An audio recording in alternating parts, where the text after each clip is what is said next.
hombre o siendo mujer. Puede ser la masculina y puede ser la femenina, por otro lado, ¿no? ¿Esto, Coldo, tiene algo que ver con que el hombre también tiene estrógenos y la mujer también tiene testosterona? Por supuesto, claro. Tiene que ver claro. con... O sea, hay una parte que no es todo psicológico, ¿no? Sino hay una parte también fisiológica, biológica. Por supuesto, hormonal, claro, por supuesto. Qué curioso. Y has dicho una cosa que también me ha llamado la atención, Coldo, que si me has dicho una pareja, si las dos partes son masculinas o tienen una tendencia masculina, ¿cómo has dicho esto? Esto me parece interesante. Bueno, eso mismo está en la naturaleza, ¿no? Cuando dos polos tienen la misma carga, dos polos positivos se repelen y cuando un polo tiene una carga positiva y otra negativa se atraen. Pero esto no solamente en la relación de pareja, esto también pasa entre las personas. Pero si yo soy un hombre con una naturaleza, con una polaridad muy femenina, en detrimento de la masculina, me voy a sentir atraído, y cuando digo atraído no lo pongo desde el punto de vista erótico, del deseo sexual, sino atraído, hay algo en ti que a mí me complementa, entonces yo busco tu cercanía o admiro o me acerco a ti porque tu propia polaridad masculina a mí me complementa, porque en mí está, digamos, reprimida, escondida, oculta, ciega.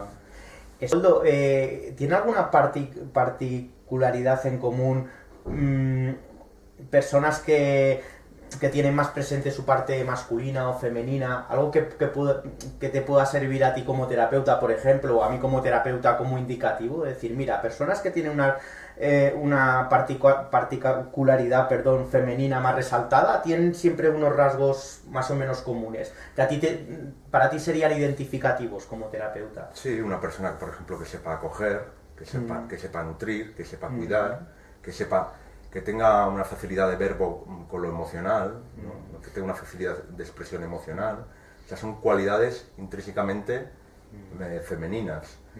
Una persona que sea muy proactiva, que tenga muy claros los objetivos, que se dirija como una flecha hacia sus objetivos, que penetre el mundo, que penetre la vida porque tiene claro hacia dónde va y lo que quiere, y va hacia ello y penetra la vida. Eso es una cualidad de polaridad masculina. Es que es más bonito si lo vemos así. Sí. Empezamos a quitarle, ¿no?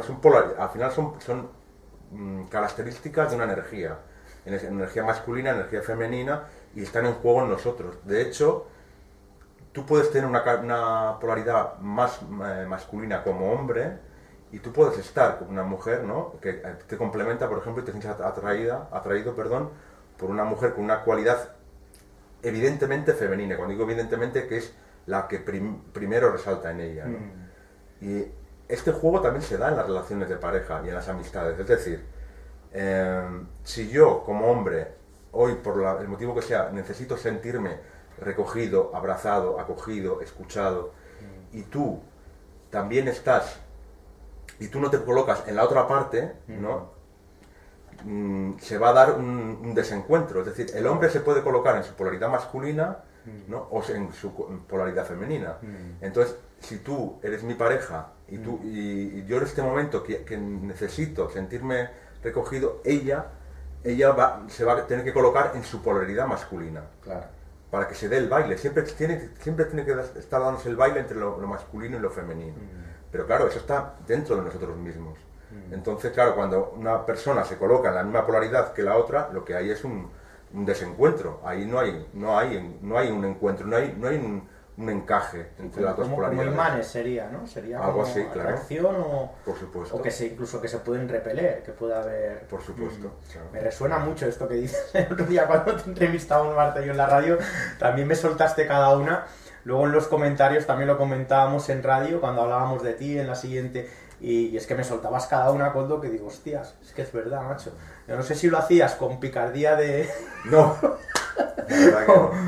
Pero es curioso. También, ahora cuando me lo explicabas, también sentía de que hay personas que a lo mejor pueden relacionar masculinidad, o la parte masculina de la masculinidad la pueden relacionar también con ciertos patrones que hoy se están hablando mucho, sobre todo en temas de género, ¿no? Con hombres que son agresivos, con hombres... ¿Qué relación tiene, o si hay alguna, entre un hombre masculino y la agresividad masculina esta que se habla tanto hoy en día en género, el machismo? ¿Hay algún tipo de relación o no tiene nada que ver? Bueno, para mí la primero, la agresividad como tal... Existe tanto en los dos lados, ¿no? Sí, y que hace parte de la vida, de la naturaleza. Tú tuviste que ser agresivo para pasar por el cuello del útero de tu madre. Sí. O sea, tú tuviste que empujar y ser muy agresivo y tuviste que tirar de tu propia fuerza y de tu propia agresividad para salir por la vagina de tu madre, ¿no? Entonces, la agresividad como tal no es ni buena ni mala. La agresividad es un tipo de energía que es necesaria en la vida, como necesita un león ser agresivo para ir a por su pieza. Igualmente, ¿no? Digamos que la clave sería cómo utilizas tú esa agresividad. Claro, me imagino. y ahí entramos en el tema de la conciencia, claro. Cuando tú estás viendo, si tú te haces cargo de tu propia agresividad, nunca pasará a ser violenta. No le pondrás el plus de la intencionalidad de tu propia herida, no le pondrás ese plus de querer hacer un daño al otro. En caso del machismo, ¿cuándo esta agresividad se convierte en machismo? Es decir, ¿qué le pasa al hombre, incluso a mujeres, que hay mujeres también que son machistas? Pero me interesa más en este momento el hombre. ¿Qué le pasa al hombre para convertirse, para que esta agresividad se transforme en machista, se transforme en desprecio hacia la mujer? Es decir, ¿qué movimiento hay ahí? ¿Qué movimiento crees que hay? Hombre, el primero es cultural, porque hace ya muchísimos años que vivimos en una cultura patriarcal, inconsciente, en la que el hombre tiene unos privilegios sobre la mujer, cosifica a la mujer, se cree con derechos sobre la mujer. ¿Qué quiere decir cosificar, Koldo? Cosificar quiere decir que tú a esa persona la ves como una cosa, como un objeto. Vale. Un objeto de posesión, un objeto de pertenencia, algo que te pertenece por derecho propio, algo a lo que crees que puedes poner una etiqueta, que puedes menospreciar. Estas características que dices, Koldo, también ahí me resuenan en otros ámbitos, es decir, no las veo que sean exclusivas del machismo, sino son cosas que pueden pasar en otro tipo de relaciones laborales, entre hombres también. Por supuesto, y es que no olvidemos que las mujeres también viven dentro de la sociedad patriarcal y hay muchas mujeres que tienen introyectado el patriarcado. Sí. Y desde ahí, desde esa inconsciencia, desde yo mujer, también puedo ser patriarcal, también desde ahí puedes hacer mucho daño, menospreciar, cosificar al hombre, ¿no? El otro día, Koldo, hablando con Darder, con Mireia Darder, me hablaba de un matriarcado dentro del patriarcado. Yo le estaba hablando de ejemplos de matriarcados que también son...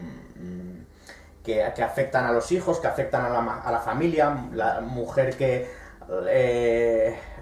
es violenta con el marido que no tiene, que está anulado completamente, que hay una agresividad quizás más como manipulación, más sutil. Más de palabra, ¿no? Mireia me decía que la mujer agrede más de palabra. Que he leído, en los libros que he leído, que se habla de culturas antiguas donde existía un matriarcado. Sí, sí. Evidentemente un matriarcado donde, donde por ejemplo, los bebés que nacían en la tribu eran maternados por todas las madres, etcétera, ¿no? Sí, sí, había otro tipo de relaciones, sí. Pero desconozco si hubo alguna falla en ese tipo de gestión, ¿no? Mireia nos explicaba el otro día que hablaba del diluvio, que creo que en su libro también lo comentaba, que cuando hubo el diluvio, o sea, antiguamente todo eran diosas, ¿no? Eran las típicas estatuillas de la fertilidad, era la diosa que se veneraba. Sí. Y explicaba que en el diluvio, de algún modo, el hombre empezó a echarle la culpa a esa diosa de que hubiera pasado esa desgracia. En el diluvio que se ha escrito en tantas escrituras, sí. Pues como que se puso a la mujer a la diosa mujer como mala, como que como responsable, y empezó a salir un poquito el dios masculino, el dios hombre. Explicaba ella.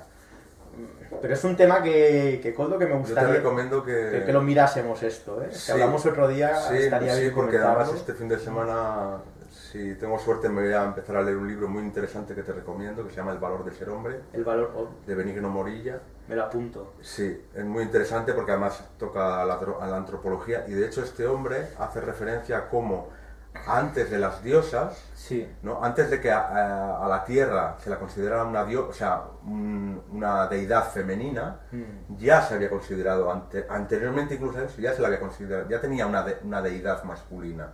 Vale. Por tanto, Aquí yo no sé si es tan importante que vayamos a cuándo se fastidió la tortilla, ¿no? Cuándo se rompieron los huevos y la tortilla no salió, sino un poco ser firmes a lo sencillo, ¿no? Cuando una persona gestiona mal su poder, y si quieres ahora nos abre otra vía de conversación, ¿cómo gestionamos nosotros nuestra parcela de poder? Que eso es algo que yo me pregunto muchas veces. Hablamos del poder, siempre miramos hacia arriba, los poderosos, políticos, empresarios, los que tienen la fuerza, ¿no? La fuerza física para poder reprimir.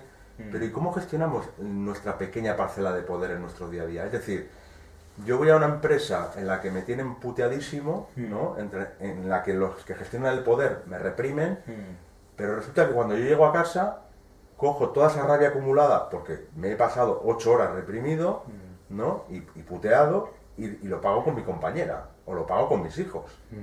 Entonces, el poder que yo tengo cuando llego a mi casa, ¿cómo lo gestiono yo? Es decir, todos tenemos nuestra pequeña parcela de poder. ¿Somos suficientemente conscientes para saber gestionarla? Ahí está la cuestión, ¿no?